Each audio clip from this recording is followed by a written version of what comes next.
Whilst the holidays can be a very busy time of the year, for some people, it can also be an extremely lonely time of the year. When we're talking about interacting with family, not everybody in our family is going to be the healthiest person that we talk to. And I'm not talking about healthy like physically unhealthy. I'm talking about mentally and emotionally unhealthy. Before, what I actually used to do in the past, I would analyze everything they say, and like the more they would talk, I'd be like, how dare you?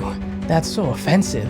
How could you say that? A big tip that I can give you here is really practicing not taking what they say so personally.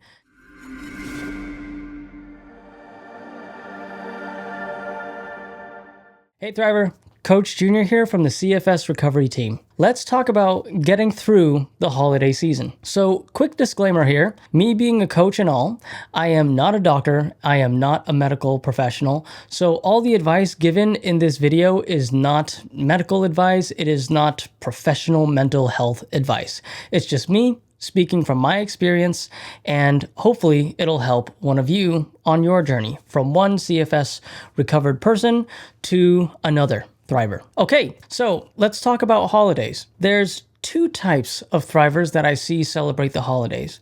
Now, the first type of Thriver is somebody who celebrates with a lot of people. You see, with the holidays, they can be some of the most busiest times of the year. You're surrounded by people, you're wrapping presents, you're seeing a lot of friends, you're doing what you can with what you have in terms of your energy bucket, your stimulus, but it can still bring a level of overwhelm.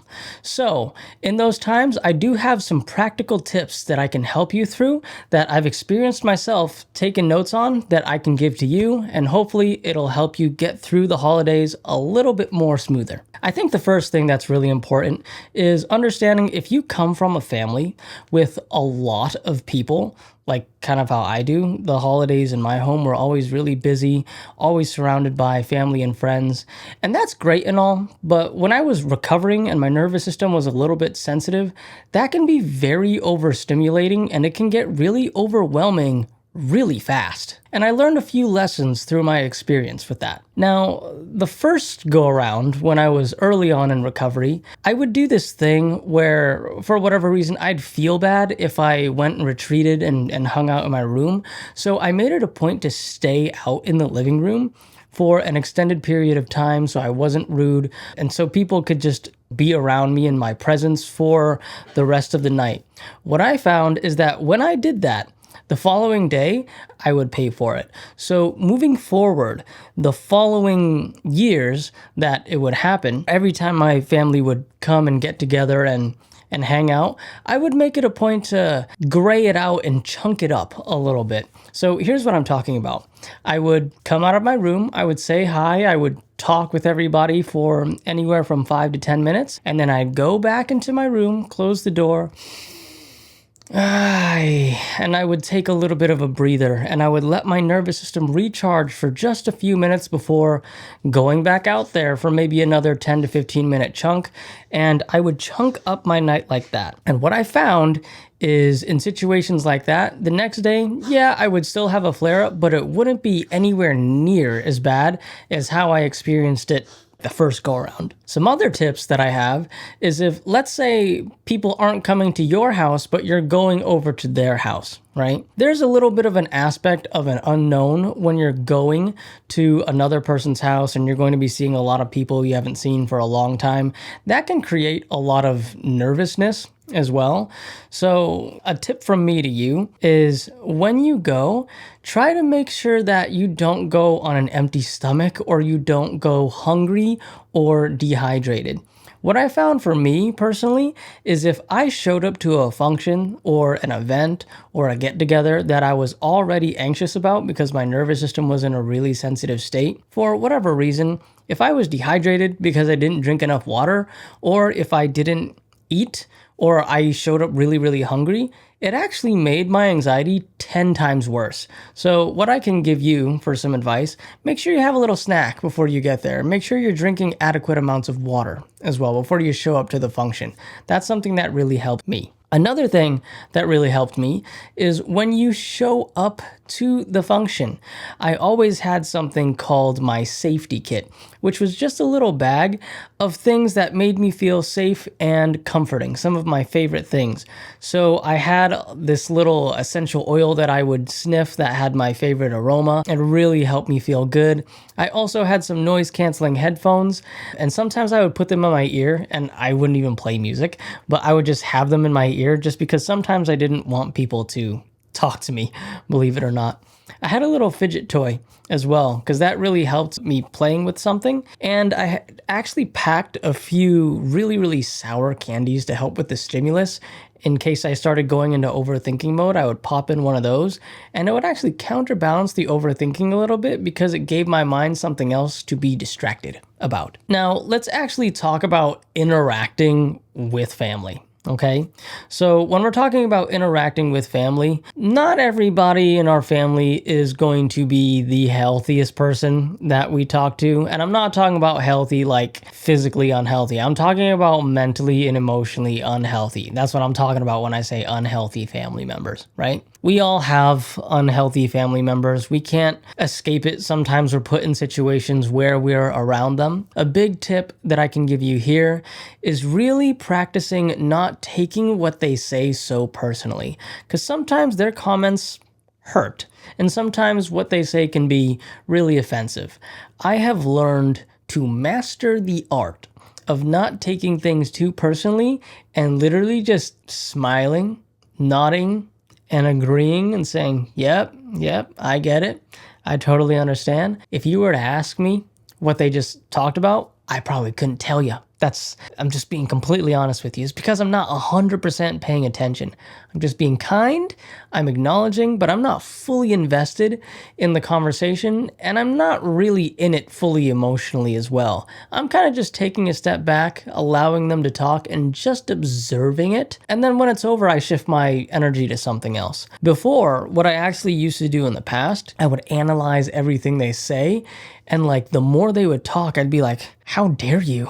That's so offensive. How could you say that? And I would just take it so deeply and so personally.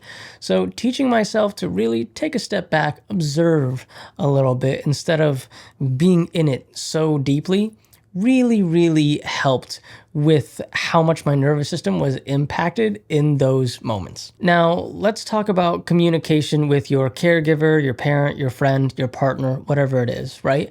Express to them beforehand before you get to the function, and tell them that, you have a limited capacity and you more than likely can't stay for the full amount of time. Make an agreement with your partner and meet them somewhere in the middle and say, okay, you know what? I will go. I will hang out there for a little bit, but I do not want to stay the whole time.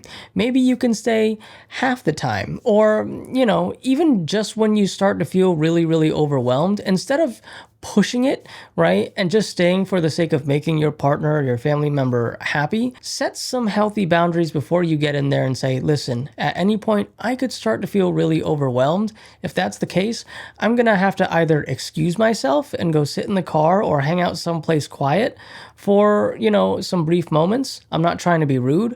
Or just straight up, we're going to have to leave.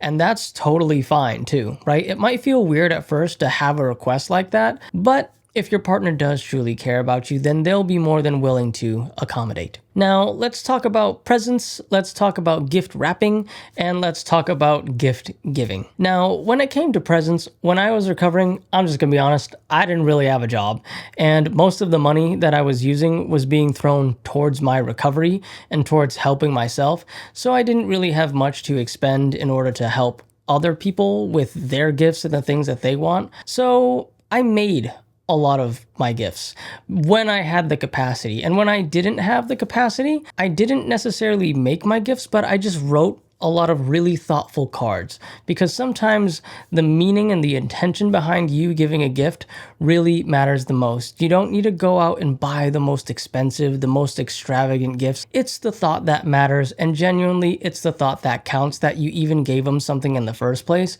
Most of the time, people will just be really happy that you gave them something in the first place, because it's better to give somebody something, even like a little handwritten note, as opposed to there's other people in their lives that they probably know that didn't give them anything, to be honest. So you're one step ahead of those people. And when we're talking about creating gifts like letters, or if you're going to make something, try not to do it all in one day, all in one go. I actually made that mistake personally of wrapping all my gifts all in one night, and then the next day I flared up. It just so happened that the night that I wrapped those things was Christmas Eve, and then the next day that I flared up was Christmas Day. Don't do what I did, you guys. Pace it out a little bit. Do like one gift every other day if you can manage it, so your nervous system has an easier time to adapt. Now, with that being said, I've been talking about gifts, I've been talking about socializing, I've been talking about family, really high stimulus, and how this can be a really busy time for a lot of our thrivers. I need to acknowledge that there's another side too. Whilst the holidays can be a very busy time of the year, for some people, it can also be an extremely lonely time of the year. And holidays can really highlight for some people how lonely and dark things can get.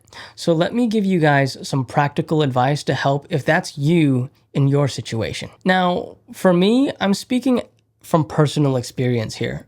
Not every single holiday season in my recovery was full of a lot of people. I had a year where the holiday season for me was especially dark. I felt really lonely. I felt really isolated, and a lot of that was mentally, and a lot of that was emotionally. There was a sense of loss, and there was a sense of grief there during that holiday period. And so what I actually am requesting you to do this holiday season, if that's something that you can identify with, and if you're having this type of holiday season, take a moment to kind of shift the energy around this holiday season from a celebratory one to more of a reflective one. You see, whilst it's great to celebrate, to have a good time, it's also a great time period to practice some reflection. And what I'm talking about in terms of reflection is highlighting all of the great things, all of the growth, all of the personal challenges that you were able to overcome in the beginning of the year compared to where you are now. Because I almost guarantee that you have made some form of progress somewhere that you can reflect back and look on and say, hey, you know what? I did do a great job. Because I remember there was one year where I had family come over, and this was in the beginning of my recovery, so I didn't have a lot of capacity at that point. So I was actually stuck in my room for the majority of the night, and I could hear everybody downstairs talking and laughing and having a good time while I was laying in my bed. And I remember laying in my bed with the dim light lamp right next to me, and I was looking outside my window. And as I was looking outside my window, I was looking at the neighbors' Christmas lights, and I had a mild smile on my face because I felt a lot of gratitude in that moment. And I told myself, whilst, yes, I'm not downstairs celebrating this holiday season, a lot of things happened for me this year, Junior, that could be a gift in itself. I changed a lot, right? I became a lot more emotionally stable. I'm responding a lot better to stress. My capacity is a bit higher than it was maybe this time last year. I grew a lot personally, internally as a person. I learned so much as a person. And that means more to me than any type of gift that I could ever receive. I gave myself the greatest gift this year. And with that, I took a deep breath and I found peace in the fact that this holiday season was going to be a reflective one. And the great part about that is whether you're around people or whether you're alone, this can be a positive experience for you, right? So if you find yourself in my shoes, where I was that holiday season, take a moment to really shift the energy, and instead of sitting there and laying there and being a victim and feeling sorry for ourselves, take a moment to reflect on the things that you've done and maybe the things that you want to accomplish and the person that you eventually want to turn into the following year. Because there's a lot of good that you probably did. There's a lot of growth that you've probably gone through as well, the same way that I did. And with that, I turned to the lamp next to me, I shut it off, I laid down, I closed my eyes, and I took an early night that Christmas. And I was proud of myself. Even if you're not surrounded by people, even if you're not celebrating the holidays, you don't have to go to sleep angry at the world. So that's what I would urge you to do, is have a reflective experience this holiday season if you find yourself in that camp of feeling lonely, of feeling isolated, if the holidays are a little bit of a darker time for you. Okay? And those are my tips for getting through the holiday season if you have CFS. Thank you guys so much for watching, and always remember, you are only one mind shift away from living a life full of thriving health. Again, my name is Coach Junior, and I will see you very soon. Let's say that CFS recovery is absolutely the real deal. I actually felt like somebody had an answer, like somebody explained what was going on, and it all clicked.